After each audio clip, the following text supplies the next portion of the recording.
The Eagles are back in action ahead of the fall semester here at Georgia Southern. That's right, Jen. Tourists tell me it was all full trolley cars and long lines at Leopold's this weekend. Today, the Biden administration announced its intention to appeal the court's decision. In another record-breaking year at the port, Governor Kemp says the Peach State is leading the country in supply chain solutions. Murdoch's lawyers say they expect to receive evidence tomorrow after the judge decides what the prosecution can withhold under the protective order. After he kidnapped his infant son, holding the mother at gunpoint. Soldiers from the 1st Brigade Combat Team are leaving here. Residents say they feel like they're in mourning. Burns says the department is strengthening its training and resources to shorten its medical response time. The Savannah Ghost Pirates are finally unveiling the name of their mascot. Davey himself is here to say ahoy to the kids here at Memorial Health, Exercising their right to protest and fighting for a woman's right to choose. And welcome to this week's edition of ACMI News. I'm Isabel Litterst, back here at the ACMI studio for the first time since March.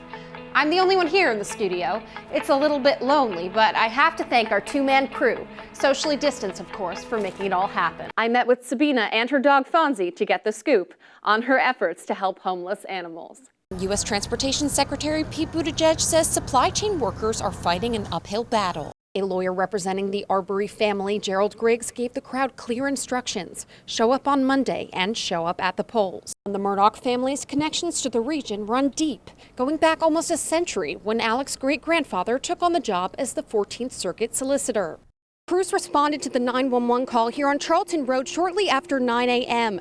The fire chief says it took about 10 minutes to extinguish the fire, but unfortunately a toddler living at the home did not make it out in that time. Charlton Road resident Austin Davis says he woke up to a phone call this morning, a neighbor telling him to look outside. What he saw was hard to believe. I seen the fire, I seen the smoke coming from the house, and then I realized this is a house fire. Somebody's house is on fire. Davis lives a few doors down from the Bradys, a family of 5 who tragically lost 3-year-old John in the fire this morning.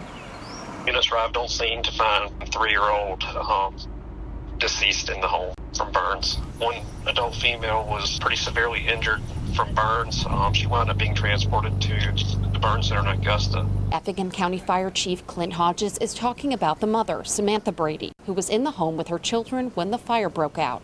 There was 3 other children on site, but they were uninjured. According to Hodges, the husband and father, Joey Brady, arrived home from work minutes later to find his family devastated, his home destroyed, and the cause of the fire still unknown. Reporting in Rincon, Isabella Turst, Fox 28, News at 10. 4 Planned Parenthoods remain in Georgia. One is right here in Savannah. Leaders say the new abortion law statewide will restrict their services. When it comes to abortion, it looks a little bit different now. Lauren Frazier says Planned Parenthood is still a resource for pregnant women.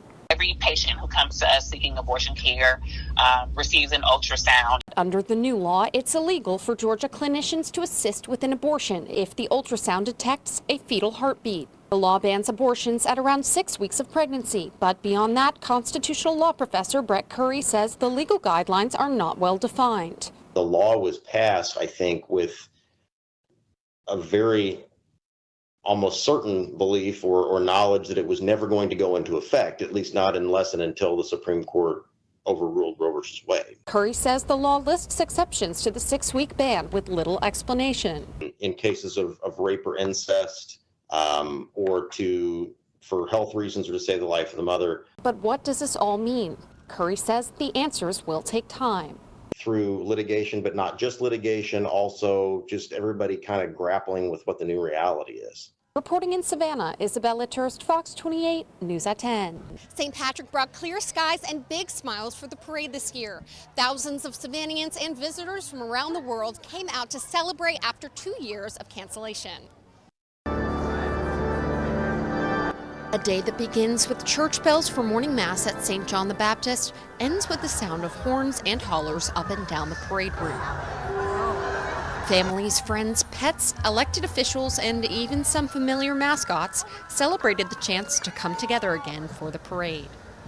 It's very freeing. Yeah. It's so nice to see so many people out right now and enjoying themselves. Parade newcomers say they couldn't resist the chance to see the festivities, even if it meant traveling thousands of miles to get there.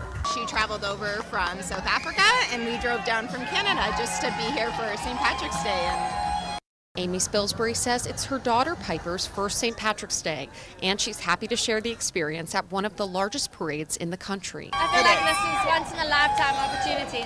The Bisciotti family didn't travel quite as far for the parade. Alonzo Bisciotti finally made it to his first St. Patrick's Day parade after 12 years living. It seemed like it would be difficult to get down here, and it was a little challenging, but we managed. And I managed with these guys now, so I could have done it sooner, you know. And Bisciotti says this may be their first parade, but it certainly won't be their last. Reporting in Savannah, Isabella Turst, Fox 28, News at 10.